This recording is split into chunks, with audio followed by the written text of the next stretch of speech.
It's the Knicks, Jets, etc. podcast with Alex Trataros, John Meleka, and Raisi on the beat. Let's go.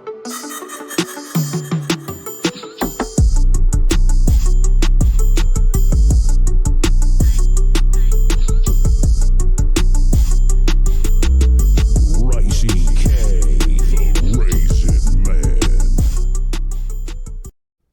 Yo, what's good, everyone? Alex Trataros here with another Jets episode of the Knicks, Jets, etc. podcast.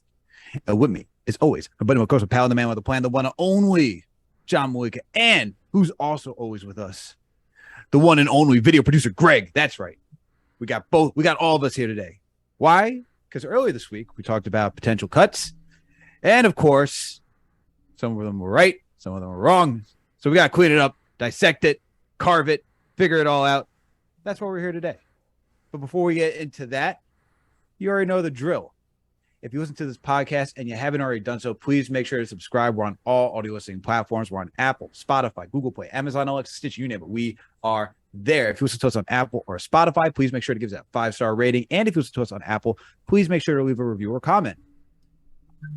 We're also partnered with Fanside and Minute Media, so you can find this podcast on the Jet Press or the Daily Knicks.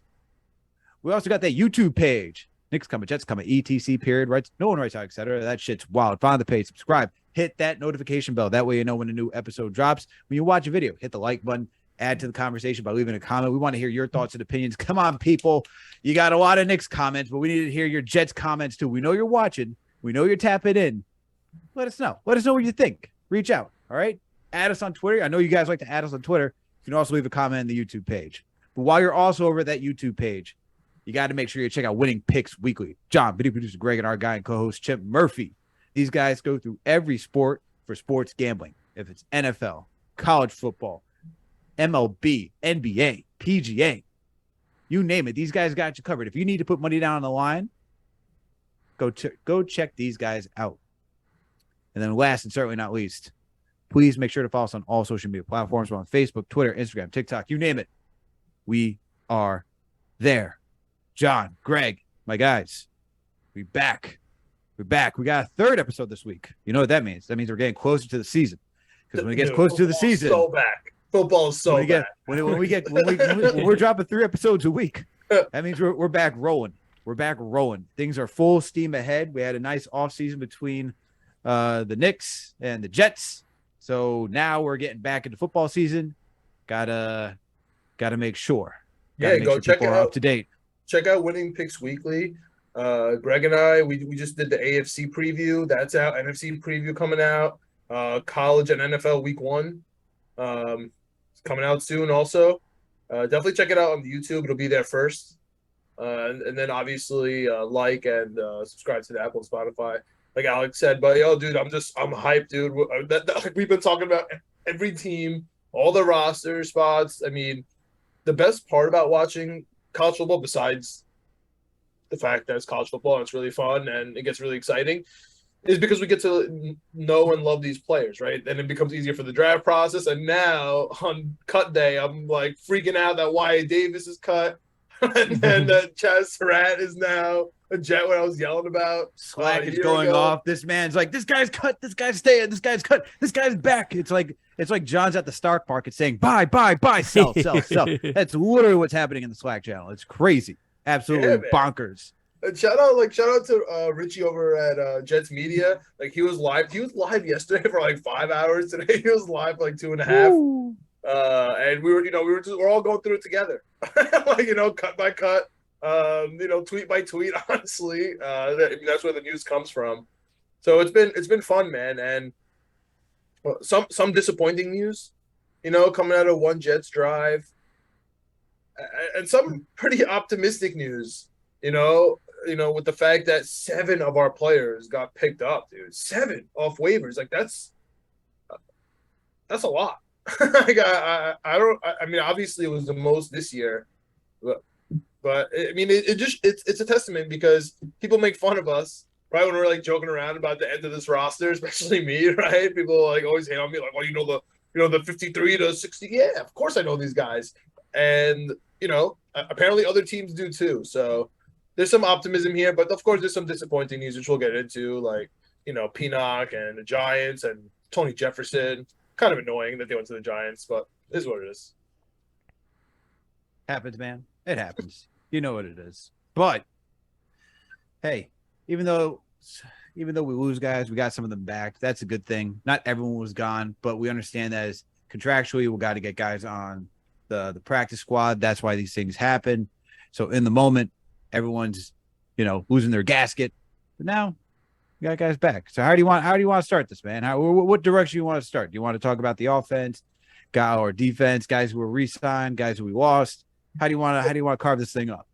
Well, Greg, what's your overall thoughts right now on how, I guess, the waiver wire? I mean, as Alex just pointed out, things were a little bonkers because we all know that the Jets have the 4th pick in the waiver wire up until the end of week 3, and it doesn't reset like in fantasy, right? Like you always have that spot no matter how many guys you claim. So it was interesting that at the 4 p.m. deadline, which is why we wanted to re-record today, right after the waiver deadline, and to check out the practice squads, that the Jets actually never made a waiver claim, right? And then we had the Tony Jefferson. Jets are interested in Tony Jefferson, where Jefferson is a veteran, so he's not subjected to the waiver wire. Yep. So we were like, okay, like we'll give the Jets, some leeway here, but it ended up, man, they didn't really make any huge moves today. So I mean, we went to the roller coaster today, but I mean, right now, how are you feeling? With I think most of our practice squad actually filled up at this point. Dude, I'm feeling great because I think our practice squad is full of guys that we want and the rest of the league wants. To your point, I mean, when we recorded the other day, I think there was 4 people that we cut were claimed by other teams. That was the highest in the NFL at the time. We're up to 7 now. 7 more, by the way. No, those 4. No, that's actually it's actually 11. Okay, but like it was 7 today. But 7 those 4 still kind of count. Yeah, I think 11's got to be the highest in the NFL if you count the whole offseason so far. And when was the last time you remember the Jets having the most desirable waiver cuts? That's what I couldn't believe. Want our scraps, dude. That's crazy. So I think it's a testament to Joe Douglas and this front office with bringing in people, Rob Saleh creating a culture where people want to come play. And because of that, you start having to make really tough decisions with guys that played a ton of games for us in prior years. So, I'm very excited about where we're at roster-wise. Very proud about a lot of our players being claimed by other teams because I think that's a good indicator to me that we're moving in the right direction. And, I'm kind of sad to see Pinnock go. That was one of my guys. I really liked him. Didn't make it to the practice squad. He got picked up, went somewhere else. So let me just name the 7, right? Let me name all 7, and let me see if, what thoughts you have. So we have Edoga going to Atlanta. We have Isaiah Dunn. Hurts my soul, going to Seattle, especially to Seattle. Yeah. We got Wild Goose going to the football team. Pinnock, as you just mentioned, going to the Giants. Goodry, he's fast, Greg. He's so fast. And he's going to Arizona. Delshon Phillips to Baltimore. That kind of hurts a little bit. And Wesco, we all saw that coming, going to Chicago. Poor guy, he's gonna block. he's just gonna block for days over there. You were talking about Pinnock a little bit. Is that the one that hurts the most for you, especially because he's staying in the same stadium but wearing blue? And then he tweeted, "I look good in blue" or something, which is even more annoying. Yeah, that was tough. So, I thought there was a couple other guys maybe that might get cut before him in the safety department or secondary department. So, to see that he got cut, to see that he's going to the Giants and staying in state, playing at the same stadium. I mean, it's going to be tough if he has a good season or a good couple seasons with the Giants. And that's been known to happen, man. The Giants love our scraps, too. It's crazy. Not just the rest of the NFL. They got a couple guys over there, I feel like, sometimes that were on the Jets. So, well, the Giants normally do this with safeties as well. I feel like they're always getting safeties on the waiver. I feel like that's their thing. Since they got Collins and they felt kind of silly about that draft pick, they've been just picking up guys like Peppers, etc. Yeah, I agree. So, I mean, I'm very happy with where we're at right now. I'm very happy with this team. So it's Pinnock for you. Yeah, Pinnock for me. What about you guys? Yeah, what about you, Alex? It's definitely Jason Pinnock. I mean, come on. Played safety for us last season. You know what I mean? Like, he came up when we needed him most. That one is tough. Listen, Alex, he was a cornerback, and he kind of wasn't good enough, so we moved him to safety. It wasn't like We also needed safety play to Alex's but we point. need safety. Yeah. We need safety play, and that's where it's like, are we still deep at safety? Not really. Okay, like that's still the weakest position that we have on the defense, in my opinion. So getting rid of a guy who did an admirable job, where you had even beat writers say, maybe they should consider transitioning Pinnock to safety because of how well he played last season. That's tough. But how about Hamza, man? Hamza, like, that's crazy. What's wrong with Hamza? The fact that he made it? Yeah, the fact that he made it. The Why? fact that why? Because the fact that like he got cut and then came back, it's like it just shocked that they would even do such a thing. Hamza? Don't you think? Yeah, don't you think so? Hamza Nasruddin did not get cut. What am I missing? Didn't he? Is on the list of guys who got cut? No, Hamza did not get cut today. Pinnock was, I think, the biggest surprise from the cut list. But no, Hamza never got cut. I'm reading right here. I'm reading a quote right here to what Zach Rosenblatt wrote. Guys that were cut today. Jets also cut Will Safety Parks, who had the standout training camp. Surprise defensive tackle Jonathan Marshall, nickel cornerback Javelin Goodry, linebacker Hamza Nasruddin. Unless that's a whole lie. I mean, I did not catch that Hamza got cut today. Okay, so no. That'd be pretty surprising because he had a pretty good preseason. Yeah, I'm looking at it right now, and he is not part of the linebacker core. He got cut. Oh, I guess I missed that today, honestly. I mean, there was a lot going on, John. You were firing all over the place. That like Alex said, that Slack channel was that's going. upsetting, though. Oh yeah, he's not here, but I guess Sherwood made it. Oh, I missed Hamza. Did he get picked up somewhere? I don't see that Hamza got. I haven't checked to see if Hamza got picked up, but that's what I'm saying. Like you talk about guys that we were talking about in the last pod that will transition. You asked to transition, and now they got cut. Yeah, so that is tough. Yeah, and he was unclaimed too, and now he's back on the practice squad, right? So we got, of course, quarterback Strevler. We all know we were hyped about that. Yep. Calvin Jackson, wide receiver. Terry Black, wide receiver. Irvin Charles, wide receiver. So all the wide receivers are back. Okay, we got Kenny Yeboah. He's back. We lost Wesco. Grant Hermans, the offensive lineman that we cut that fought everyone. He's back. Bradley Ane, the guy that had a pretty good preseason game against the Giants, picked up that turnover. That's good that he's back. Jonathan Marshall, draft pick. Denzel Smart, who was kind of all over the place in the preseason, he's back. Hamza is back, so thank God for that. Didn't that one slip my radar? My fault about that. Sorry about the dead time on the pod. And then Thomas is back as well, and Willie Parks. And I want to stick with Willie Parks for a sec because you talked about the safety position. Right, we're talking about Pinnock and the safeties, and Salah in his press conference today made a point to say that I forgot what word exactly he used, but he said it was kind of excruciating to decide the safeties to cut because basically he wasn't sure who would go get picked up in waivers.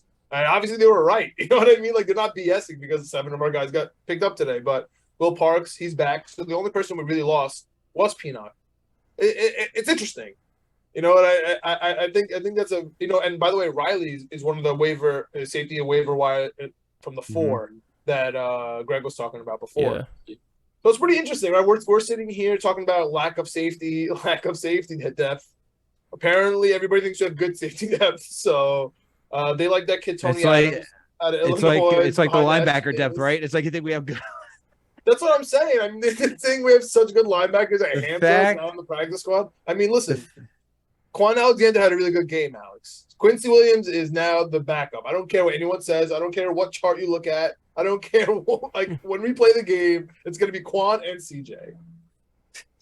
John's not buying it. He's not buying it. But you know what bothers me, though? And this is why. This is why it stinks that we lost Pinnock.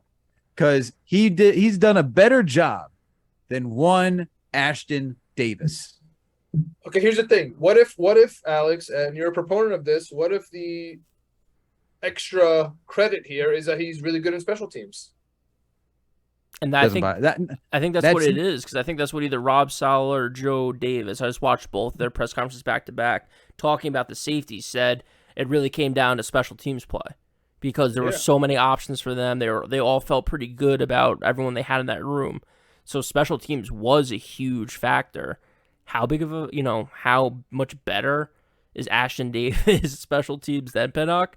I guess they know I don't see it, but I mean, obviously Ashton Davis is way more athletic. I mean, that's the only thing. He was a track. He was a not. track runner, but like even when you watched Pinnock playing, we don't have to go too much longer on this. You just saw it's just different. Like when it gets down to depth, and we saw it get down to depth, we're gonna have to watch Ashton Davis. If we have to watch Ashton Davis over Jason Pinnock just because of special teams, that's a blow. That is a blow. That is a blow. Yeah, I mean it's gonna be really tough if Whitehead is out and we have to have Davis there as a strong safety. It's gonna be really difficult if LaMarcus Joyner gets out and we have the rookie Tony Adams out there. I mean, it's gonna be a tough look. And also at the same time, if DJ Reed's injury is real, I mean, we're kind of putting it under the radar. Everyone's putting it under the radar. He's been injured all with soft tissue stuff already all season, and we just signed him as a free agent. yeah, I mean, that's the most typical Jetsian thing of all time. Like, it 100%.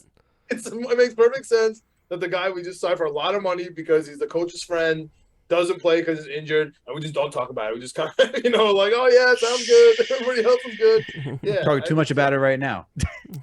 So I'm just bringing it up right now. I'm worried. I'm just worried. I'm not, throwing DJ Reed under the bus. I'm just honestly worried about him and that position. I'll throw Ashton Davis under the bus though.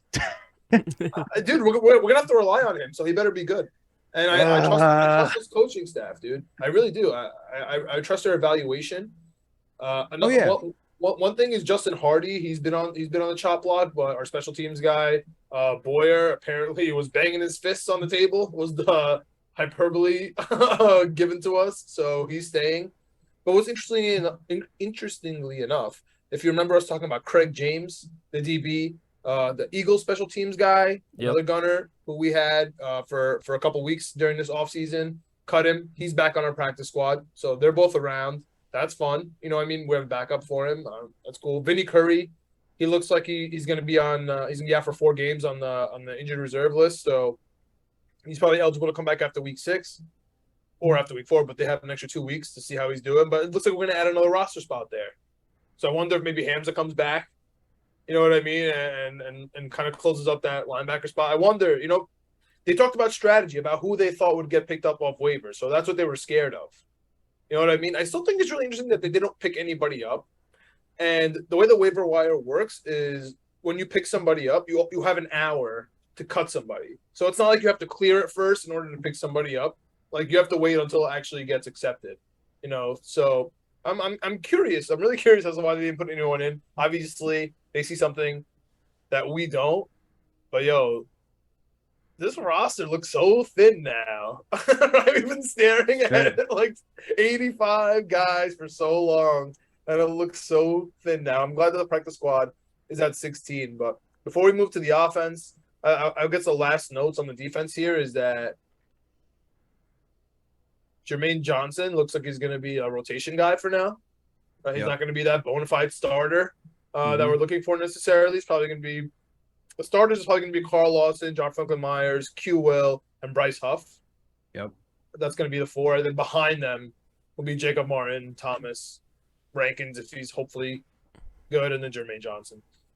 And then Michael Clemens is going to be a beast. So I'm excited. I'm really excited for the defense. Do you guys have any other words here? I'm also I'm hyped that, Michael Carter is not alone. Like we're able to. I'm just so pissed Isaiah done and Goodrick on it. That's tough, but he is on his own. Eccles is supposed to be his backup, but he's kind of injured too. Michael Carter, we're kind of relying on him. We are relying on Michael Carter. I'm okay with that. I'm just pointing it out. Check out his Twitch channel, right? He's always on there. He's a cool guy. 8K Mike, he's cool. But yeah, I hope he stays healthy. He had a really good preseason. But yeah, moving on to the offense, we did the tight end stuff with Wesco, and I can't bury the lead anymore, guys. I can't bury the lead. Lawrence Cager, baby. Look, Alex, do you remember laughing at me when we were talking about Lawrence Cager wide receiver stuff like 2 years ago? Not only is he a tight end now, man, and Coach Middleton loves him, our tight end coach. Guy put on like 15 pounds of solid weight, and now he's made the 53 tight end. He made Wesco get cut, dude. Let's go. Lawrence Cager. Shocking. Hurricane. Absolutely. Bulldog. Let's go. Absolutely shocking. And the fact that we're going with 4 tight ends, I feel like that's interesting. I'm interested right? about Rucker, dude. I'm curious if he's gonna end up on this 4-game IR just to chill out. You know, I feels like it's coming. I mean, he showed some promise during preseason. Like he had some solid runs, solid catches, was able to lower the shoulder and get some yak. So you like that. Obviously, he still needs to get more polish as a blocker, figure out the scheme a little bit better, and just make sure that he is comfortable in the Michael LaFleur system. But I'm just like, it looks like a solid tight end core. I mean, obviously you got Conklin, Uzoma. Obviously, those 2 guys were going to make it. There's no question about that. Those are your 2 starters right there. You would think that, you know, maybe you would add some guys who've already played the position. That's why Wesco, especially as a blocker, you need him to have a rookie who's not quite ready, and then also a converted wide receiver to a tight end. That's the depth.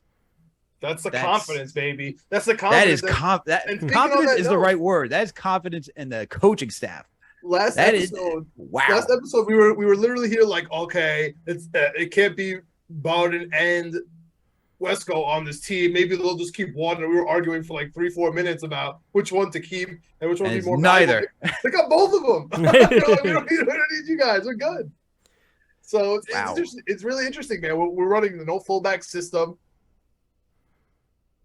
I think we're gonna run a lot of 2 tight end sets, and I'm telling you right now, I think Tyler Conklin have an unbelievable season. I really definitely. There's no question that we're not running 2 tight end sets. There's no question whatsoever. You don't get both of these guys and have one backing up the other. You're going out there, you're playing both of them, which I'm fine with. You know, that's the Michael LaFleur game, as you've written about for the Jet Press, right?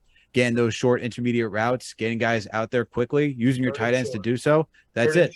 I feel like I need to write that on my forehead for Winning Picks Weekly. I want to write fade everyone, fade them, fade the public. Like that's what I need this team to stay healthy.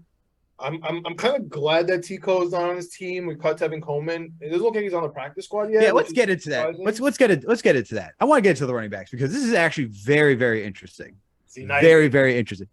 Zonovan Knight made it. Ty Johnson, and we were talking about how it had to, because this is another position that we thought 3 running backs. NC State, baby. NC State. We got 4 tight ends, 4 running backs, and it's interesting that it's Ty Johnson. It's not too far off that it's Ty Johnson. I can understand it's Zonovan Knight. You would think, like, my whole thought process was that you want to, like, he played well. I'm not going to diminish what Zonovan Knight did during the preseason. Sleeping now. I'm not sleeping on him, bro. I'm not sleeping on him. The thing is that it just show like I'm just curious in the whole thought process. Like I get taking gambles on like Zonovan Knight and having some, you know, Ty Johnson. It makes sense with Ty Johnson. Between him and Tevin Coleman, you're still getting that veteran presence.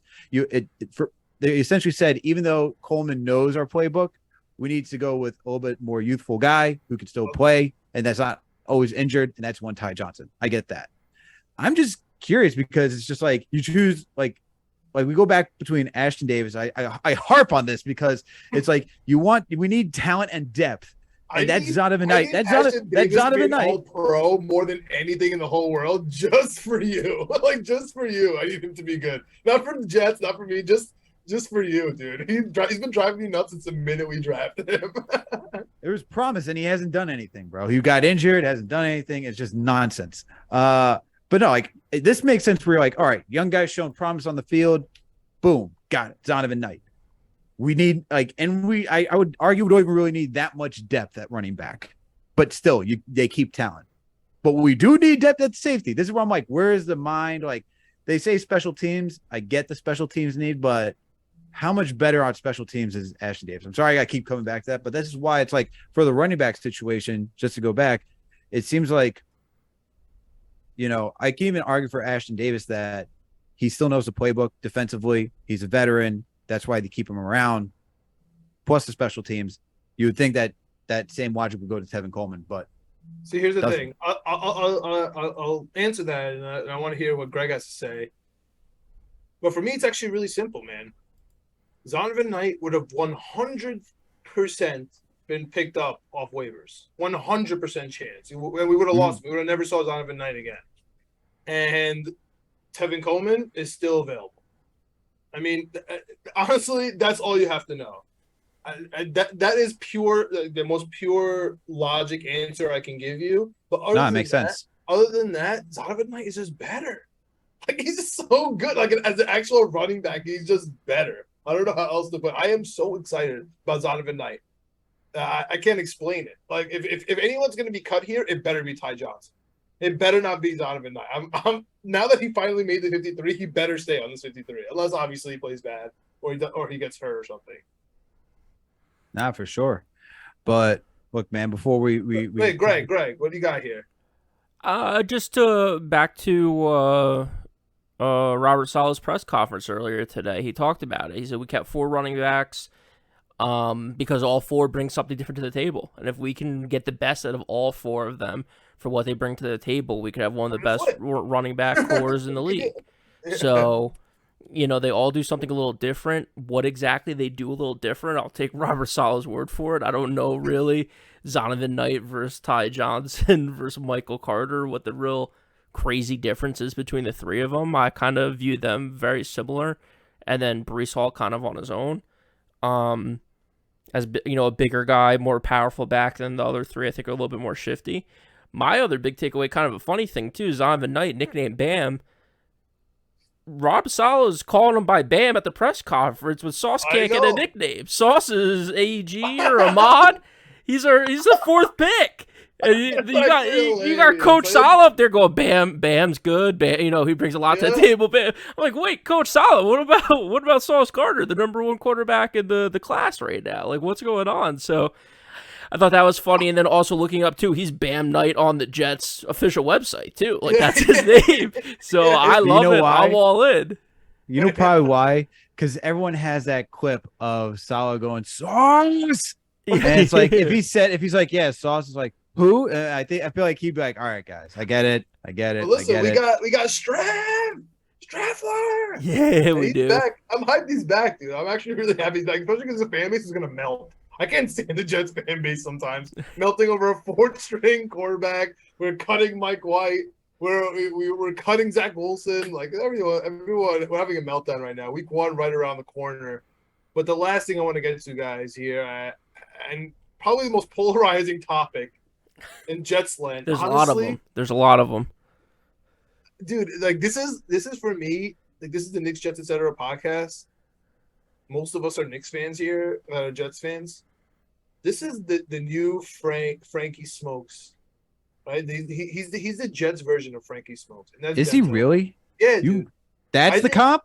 Interesting. Yeah, man. There's so many people who think that once he plays, he's gonna be Calvin Johnson, right? And there's other people that think that he is literally Stephen Hill. And there's literally no in between. Like, there's nothing in between. And it's like, if he gets playing time, he's gonna show you his Calvin Johnson. If he doesn't, you're gonna think he's Stephen Hill. Like, that's just how it's going right now with Denzel Mims. And it's really interesting the position that he's in. He obviously can only play the outside. That's all he did in Baylor. That's all he does here. Okay, that was what they're talking about. He doesn't know the playbook. He doesn't know the playbook because he's not running other routes, dude. He's not gonna run your inside slot stuff. And guess what? He doesn't have to. Elijah Moore is here. Braxton Berrios is here, and to a slighter extent, Garrett Wilson's here. Like, they can do that stuff. He's like, I'm not doing it. I just run up and down. I'm Robbie Anderson. All right, I just run up and down. So I understand why he's strays frustrated. on this pod. Everyone catches a stray on this pod. I understand why he's frustrated. Because he's behind Corey Davis, and we signed Corey Davis, and he's a veteran. And even though he sometimes stinks, we can't do anything because he's the veteran, and we paid him. There's obviously no Corey Davis slander. My bad, Richie. Jets media, he shouted you out. I know that's against the rules, but like, he's not the best wide receiver ever. It's probably his last year on the Jets. The Jets probably like, dude, man, just wait one more year, dude. Just wait one more year. You could really audition for it. And he's pissed off, right? He was sick last year. He had a rough year last year, and now he's second year in the system. He thinks he's good enough. He's making frustrated comments at the locker, like, yo, dude, I do everything they say, and they are very clear about what they want. I think it's interesting, and props to us, right? A little pat on our back here for being right about the draft compensation. It feels like we figured out this front office pretty well. They wanted a fourth round pick. No one was willing to give it to them. I forgot all the teams. It was like Vikings, It's Cowboys. Viking. According to Connor Hughes, it's the Vikings, Cowboys, Seahawks, and the Panthers that have called for Denzel Mims. Dude, I know who John's eyeing right now for a fourth round pick. if I'm the Panthers and they call me, and Joe Douglas calls me, I would never answer that phone. Never. I'm not even coming near that phone. That would be insane if we got a fourth. Like, honestly, I would. The league would have to have an investigation. What's going on with Carolina? I would love Carolina's pick more than anything in the whole world. I don't even think they're going to draft next year. If they lost their fourth round pick, they're just going to kind of just wait during the draft. I would feel honestly a little bad about that. I like the Cowboys' fourth pick, but to be honest with you, watching Denzel Mims do really well in primetime games with the star in his helmet would hurt my soul. And then if he goes to Dallas, that's going to really confirm my Frank comp. Like, if Denzel Mims goes to Dallas and we have to watch this, I'm going to be like, dude, I'm literally in a parallel universe here. Oh, my goodness. What are your thoughts on Mims, Alex? I know you've been all over the place with him. You just want him to get playing time. You're in the Frankie hive. You're in the Denzel Mims hive. What do you think? What do you think of Mims? I mean, I would like to see him play. I asked for him to play the beginning of last season, saw why he didn't play once he got out there end of last season, then saw the ladder drill. But he looked good this preseason. He looked good this preseason. I'll give him that. He looked good this preseason. Ended with 107 yards and a TD, right? Playing with Strevler, playing with Mike White. These guys looking Hall of Famer Mike White. Hall of Famer Mike White. That's correct, sir. Please. Yes. So I like what Mims has shown this preseason. It stinks because he was a second round pick. We had hopes for him. The whole thing is his catch radius, length. But you talked about it. He's an outside guy. He can't be moved around that much, which honestly, all the other guys can be moved around. And that's kind of what Michael Ford wants with this offense. Guys who have a diversity in route running and ability to play anywhere on the field to throw off the defense. So if he can't do that, I get why they want to move him. It stinks. They don't. Yeah, I know they don't. But he requested. Do you believe him? Do you believe him, Alex? So Salah said, and I know Greg wanted to point that out. I'm sorry to take something to your feet because Greg was all over the press conference. They Greg's said burning that inside. Denzel Mims He's ready was to kill never John. in doubt. And that's exactly what I say when I'm sweating out of bed until the last second, and then finally hits, and I just say, "Yo, I'm never in doubt, bro." Eagles score a 2-point conversion to cover against the Buccaneers for no reason. Bro. I told you. Yeah. Tom Brady never covers at prime time. I told you. Exactly. Never in doubt. I'm with you. I think if you're the coaching staff, if you're the GM, you got to just say with a straight face, like, no, he was always part of the plan. He was always part of the 53-man roster. Where you damn know. If someone was like, yeah, we'll give you a fourth round pick, he was gone that minute. So, I'm happy he's here. Corey Davis. I mean, I don't want to talk too badly about the Jets right now. Corey Davis is going to get hurt. He gets hurt every year. I don't know if he's played a full season, maybe one in his career. So he's going to get opportunities. Denzel Mims just has to stop getting penalties. Like, dude, you just have to just show up and stop talking. Yeah, Shut up, dude. The more I listen to him, the more I'm getting more involved now that I'm on the Jets podcast, the more I'm listening to everything, and it's just like he might be one of the least self-aware guys I've ever seen. Like, it's insane. He's like, I do everything they say. I'm getting better, stuff like that. Like, one of the guys was asking Coach Salah at the press conference about it, and he's like, you keep saying Denzel Mims improved a lot, but, like, why isn't he starting? It's like... That was rich. Yeah, and, like, And you can see Salah just like holding back. It's like because he stinks. Like he improved from sucking to stinking. This doesn't mean he's gonna. It doesn't mean he's good.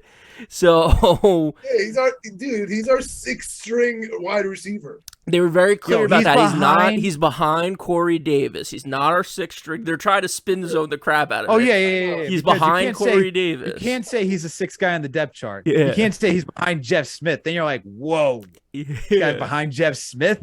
Definitely behind Which- us. He is behind Jeff Smith. Oh, there's no question. There's no question about it. There's no question about it. But dude, No when, question about it. I hope he plays, dude. I hope he plays. I hope he gets this opportunity. To Greg's point, I think this is really important to note for this Jets roster specifically, right? Because we're all over it here. Corey Davis, Lawrence Cager, CJ Uzama, for now, DJ Reed, Carl Lawson. Let's forget DJ. Let's go Carl Lawson. All these guys, I'm sorry to say, and it breaks my damn heart. Quan Alexander, Juan Alexander, injury prone. They get hurt. Joyner. Joiner. You know what I'm saying? Players that like actively get hurt. That's like a solid 7 starters or like solid 7, pieces of, and it's important because there's a next up mentality I think that the Jets finally have. You know what I'm saying? It's finally the next person's gonna step up and do his work. And dude, Denzel Mims, just shut up. Like look at Lawrence Cager. Like he shut his mouth and gained 15 pounds and learned a new position. Just shut up, Mims. Like you're gonna get your chance, dude. Like you talking a lot is not helping anything. It's not helping your draft stock. It's honestly making it more likely that you're gonna sit behind Corey Davis and get no snaps all year. You're just gonna sit there. So just like I'm sorry to say, but like that stuff pisses me off because he doesn't see the opportunity. Like you said, the best, that was a great line there, Greg. It's the least self-aware person. I totally agree. Like, how can you not see the light, dude? You know what I'm saying? Like, you don't think Lawrence Cager sees the light? Like, he sees the guys in front of him, like, yeah, Conklin's supposed to come through. This is his time. CJ is a veteran, but, and behind him, in front of him is Jeremy Ruckert, a rookie. Like, he could literally be the legit number 2 or starting tight end by week 9. You know what I mean? How do you not see that path? Yeah, like I can see him talking to his agent after the preseason game against the Giants. Like, I told you, man, I seen the opportunity. I got 100 yards, a touchdown, 7 catches. It's like, dude, you're playing against the 4th string Giants defense. Like, you should have 100 yards. Where's he gonna go? And he's gonna be the number 1 wide receiver, dude. Where are you going? And you're gonna be an X and a Y right away. Where? And if that's what? Then there's no quarterback that exists. I got the better comp for you. It's not Frankie Smokes for Denzel Mims. Oh. It's Cam Reddish. Oh, Cam Reddish. I guess, yeah. Is he close sports, though? I thought you were going to say Alfred Payton. I was nervous for a second. No, I'm not Alfred Payton. No, Cam Reddish. Think about it. Everyone sees a lot of potential, a lot of intangibles, athleticism. Just needs the opportunity, and he wants to be a starter. Dude, there's a love that we have when we draft our players. We're upset for Pinnock for no reason. He's a cornerback that's stuck. Yeah, but the way the NBA got is picked today, up to the Giants. Yep, picked up by the Giants. It's fine. Yeah. Look, the way the NBA works is like players and team players. Knicks fans would melt if we ever got rid of McBride. We would melt because he's our draft pick. You know what I mean? Even though it literally does not matter. Look, man, when you never had draft picks and you draft people, then it's like, whoa. Well, listen, the Changed Jets have everything. draft picks. Longest tenured, Tommy Henney, still holding it down. Greg the Leg at kicker. Braxton Berrios holding down our punt and kick return. I hope Ban gets a kick return. Ban gets a kick return touchdown this year. Dude, I'm flipping tables. So I'm hyped, man. I'm hyped about this roster. I don't want to speculate on who I think the Jets can get from now on. I think we're looking for interior D-line help. I think we're looking for safety help. Anywhere we can get it. I think we're looking for O-line, offensive line. I think we're good at guard. As weird as that sounds. Yeah, center and tackle, though. I think we could use a guy. Yeah, Dan Feeney's right now. He's our backup center. Yeah, cool guy. I like Dan Feeney. Don't get me wrong. Herbig, a guy that we picked up off waivers. He's our backup guard. And then Max Mitchell, obviously our right tackle. Udoga gone. Another draft pick, USC. The USC era is officially over. I remember picking up Udoka like, dude, Mark Sanchez is guy. We got this. I literally remember those days. So. Yeah. Disgusting. Wish I could say it was a fun era, but it wasn't that fun, the USC era. Yeah, it's been real. It's been fun, but it hasn't been real fun. Yep. Yeah, but I think this is a good place to end this pod. All right, everyone. Thank you for tuning in for another Jets episode of the Knicks, Jets, Etc. podcast. You know what to do. Please make sure to subscribe. We're on all audio listening platforms. You can find us over on YouTube. And make sure to follow us on all social media platforms. And when you go over to the YouTube channel, make sure to check out Winning Picks Weekly with John, video producer Greg, and our guy and co-host Chip Murphy. If you love sports gambling, they're also partnered with Minute Media, so you can go find their podcast, which is also on all audio listening platforms like Apple and Spotify. Okay? So thank you, everyone, for tuning in for another episode. We'll catch you later next week for another Jets episode and Knicks episode of the Knicks, Jets, Etc. podcast. Alex, it's the preview to the Ravens game. Week 1. It's 3 not episodes, just a Jets baby. episode anymore. It's the official. Whoa. There's going to be a Jets episode probably earlier in the week. And then the preview. Fine. Hey, man. Hey, I'm just saying. Fine. We'll see. But I'm just excited, dude. Week 1. I smell it. It's here. Football's here. Here. It's here. Winter's here. I like that. You can go have your pumpkin spice latte now. All right, you can go have your pumpkin spice latte. Dude, I like that. Football is here.